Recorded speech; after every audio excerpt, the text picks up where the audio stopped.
باللہ من الشیطان الرجیم بسم اللہ الرحمن الرحیم۔ دوستو، میں ہوں علی ممتاز ایڈوکیٹ اور آپ مجھے دیکھ رہے ہیں میرے یوٹیوب چینل پر۔ اور اگر ابھی تک آپ نے میرا یہ چینل سبسکرائب نہیں کیا تو میری آپ سے گزارش ہے کہ میرا چینل ضرور سبسکرائب کریں اور ساتھ دی گئی بیل آئیکن کو ضرور دبائیں تاکہ آنے والی میری ہر نئی ویڈیو آپ تک پہنچتی رہے۔ دوستو، آج میں بات کروں گا گزشتہ روز خیبر پختونخوا میں جو الیکشن ہوئے ہیں، بلدیاتی الیکشنز، جو لوکل باڈیز کے الیکشنز ہوئے ہیں KPK میں، اس کے اوپر جو تجزیہ بنے گا ایک ورکر کا، ایک ورکر اس الیکشن کو کس نظر سے دیکھتا ہے، میں وہ تجزیہ اب آج آپ کے سامنے پیش کرنے لگا ہوں۔ سب سے پہلے تو میں یہاں آپ کو بتاتا چلوں کہ PTI وہ جماعت ہے جس نے 2013 میں KPK میں گورنمنٹ میں رہی اور پرفارمنس کی بنیاد پر دوبارہ سے KPK میں اپنی حکومت بنائی اور ساتھ میں وفاق میں بھی PTI نے اپنی حکومت بنائی اور وزیر اعظم عمران خان جو اس وقت ہمارے پرائم منسٹر ہیں، انہوں نے محمود خان کو KPK میں وزیر اعلیٰ منتخب کیا اور ان کا نام تجویز کر کے انہیں وزیر اعلیٰ بنایا۔ اب دیکھنا یہ ہے کہ حکومتی کارکردگی صوبائی سطح پر، جب آپ صوبے میں تھے تو آپ کی کارکردگی بطور وزیر اعلیٰ ایسی تھی کہ آپ کو KP کی عوام نے دوبارہ سے وزیر اعلیٰ بھی بنایا اور وزیر اعظم بھی بنایا، اور آپ کو پاکستان کے سب سے بڑے صوبے پنجاب میں بھی وزیر اعلیٰ کا منصب عطا کیا۔ لیکن چونکہ مہنگائی اور بے پناہ ایسے ایشوز جن کے اوپر بطور وزیر اعظم عمران خان صاحب نے وعدے کر کے کنٹرول کرنا تھا، جن اداروں میں اصلاحات کرنی تھی، جو کرپشن کا خاتمہ کرنے کا عہد کیا تھا، جو نعرہ لگایا تھا، جب وہ نعرہ اپنی مدد یا اپنی کہہ لیں کہ موت آپ مر گیا اور کچھ ایسا نہ ہوا جو سننا جا رہا تھا، جو سمجھا جا رہا تھا، جو ایکسپیکٹ کیا جا رہا تھا، تو عوام نے اپنا رد عمل دکھایا۔ بائی الیکشنز میں تقریباً زیادہ تر ضمنی الیکشنز میں پاکستان تحریک انصاف کو شکست کا سامنا کرنا پڑا، اور آج KPK جو تحریک انصاف کا مضبوط پروونس تھا،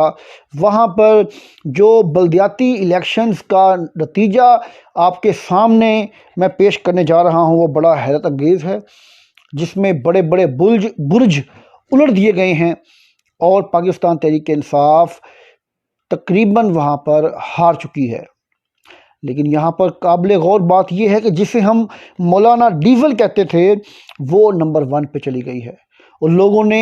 عمران خان کی بجائے مولانا فضل الرحمان پر اعتماد کیا اور انہیں بلدیات میں ووٹ دیا۔ اب یہاں پر جو اب تک کے نتائج ہمارے سامنے آئے ہیں وہ کچھ اس طرح سے ہیں کہ JUIF کے 2 میئر منتخب ہوئے ہیں اور 16 تحصیل چیئرمین منتخب ہوئے ہیں۔ ٹوٹل ان کے پاس نشستیں آئی ہیں 18۔ مولانا فضل الرحمان کی جماعت KPK میں اب تک 18 نشستوں کے ساتھ سب سے آگے ہے، اور اس کے بعد PTI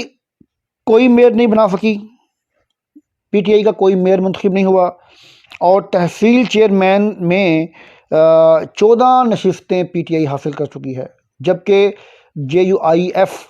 یہ 18 کے ساتھ سب سے اول نمبر پر ہے۔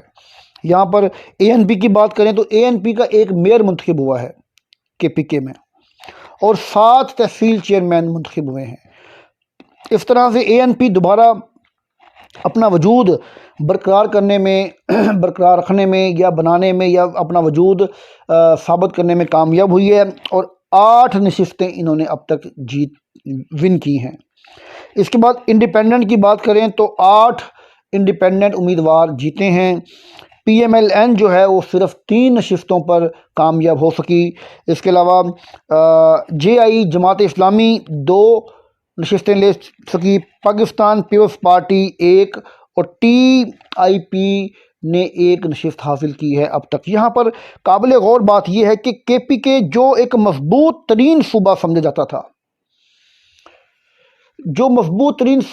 جاتا تھا، KPK تحریک انصاف کے لیے، وہاں پر یہ حالات ہیں۔ تو جب یہی عوام کی رائے کا وقت پنجاب میں آیا یا بلوچستان یا سندھ میں آیا تو پاکستان تحریک انصاف کا کیا حال ہونے والا ہے؟ میں نہیں سمجھتا کہ اس رزلٹ کے بعد پاکستان تحریک انصاف کی گورنمنٹ، ویسے تو جو خان صاحب کے گرد ان کے مشیر ہیں وہ ضرور انہیں مشورہ دیں گے کہ الیکشن کروائیں، اور خان صاحب ایسے جاہل بلکہ نکمے اور فضول قسم کے پکھنڈی جو ہے مشیروں کی بات مان بھی لیں گے اور ممکنہ وہ الیکشن کروا بھی دیں، لیکن مجھے نہیں لگتا کہ وہ الیکشن کروائیں گے پنجاب میں۔ اگر وہ الیکشن کروائیں گے تو پنجاب میں نتائج اس سے بھی زیادہ بھیانک ہوں گے اور شرمناک نتائج ہوں گے۔ پاکستان تحریک انصاف کے لیے کارکردگی کی بنیاد پر کوئی ووٹ جنریٹ نہیں ہوا، بلکہ ووٹ خراب ہوا ہے، ووٹ کم ہوا ہے، لوگوں نے اعتماد کرنا چھوڑ دیا ہے۔ جہاں پر امیدوار خود مضبوط ہے یا جہاں پر امیدوار نے اپنی طاقت سے اپنے آپ کو منوایا ہے اور ساتھ میں پارٹی کا سپورٹ ہو گیا تو وہ وہاں پر تو جیت گئے، لیکن جہاں پر صرف پاکستان تحریک انصاف نے الیکشن لڑنے کا فیصلہ کیا تو وہاں پر شکست کا سامنا ہوا ہے۔ پشاور جیسے سوابی جیسے شہر میں پاکستان تحریک انصاف کا صفایا ہوتا ہے تو سمجھ لیں کہ یہ KPK سے صفایا ہو چکا ہے۔ یہاں پر ایک اور بات میں آپ کو عرض کرتا چلوں، وہ یہ کہ پاکستان تحریک انصاف نے وہاں پر صحت کارڈ دیے، لیکن لوگوں نے صحت کارڈ کا جو پلان ہے، جو صحت کارڈ کا کارڈ ہے وہ بھی نہیں مانا اور انہوں نے ریجیکٹ کر دیا۔ انہوں نے سوائے مہنگائی کے عوام کے نزدیک کوئی چیز نہیں ہے جس کو وہ مد نظر رکھ کے ووٹ دیں۔ یاد رکھیے گا، جب تک آپ ورکر کی عزت نہیں کریں گے تو یاد رکھیے گا کہ ورکر آپ کی عزت نہیں کریں گے۔ پاکستان تحریک انصاف وہ جماعت ہے جس نے ورکر کی عزت نہیں کی۔ بلا مبالغہ میں یہ بات کہوں گا کہ ورکر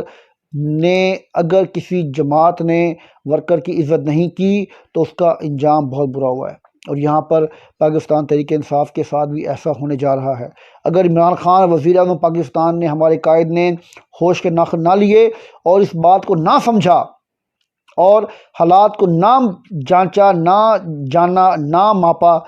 حالات بڑے بھیانک ہونے جا رہے ہیں اور پاکستان تحریک انصاف کا بہت برا حشر ہونے والا ہے۔ یہ ضرور ہے کہ مقابلہ نون لیگ کا اور تحریک انصاف کا ہی ہوگا، لیکن بات یہ ہے کہ جس طرح سے آپ کارکردگی یا ایمانداری یا کرپشن کا خاتمہ ایک نعرہ لے کر آئے تھے، جب اس میں کچھ بھی نہ ہو پایا تو لوگوں نے آپ کو ریفیوز کر دینا ہے، لوگوں نے آپ کو ریجیکٹ کر دینا ہے۔ وہی لوگ دوبارہ ہم پر مسلط ہو جائیں گے جو آج سے کئی سال، کئی عشروں سے حکومتیں کرتے رہے ہیں۔ میرے دوستو، آپ لوگ اپنی قیادت سے ریکویسٹ کریں، گزارش کریں کہ وہ ابھی بھی وقت ہے، کوئی ایسے پلان کریں، کچھ ایسی پلاننگ کریں، کچھ ایسا کام کریں جس سے پاکستان تحریک انصاف کا جو اصل منشور ہے وہ سامنے آتا ہوا نظر آئے اور لوگوں کے ذہن چینج ہوں، لوگ سمجھ سکیں کہ واقعی تبدیلی ہے، ورنہ حالات بہت بگڑ چکے ہیں، حالات خراب ہیں پاکستان تحریک انصاف کے لیے۔ پشاور KPK کا الیکشن لمحہ فکریہ ہے، انہیں چاہیے کہ اس کو سوچیں، اس کو سمجھیں، اس کے اوپر تفصیلی بحث کریں اور اپنے قائد عمران خان سے یہ مطالبہ کریں کہ وہ کوئی ایسا پلان لے کے آئیں جو عوام کے لیے، جو عام آدمی کے لیے، جو غریب کے لیے فائدہ مند ہو۔ میری آج کی اس ویڈیو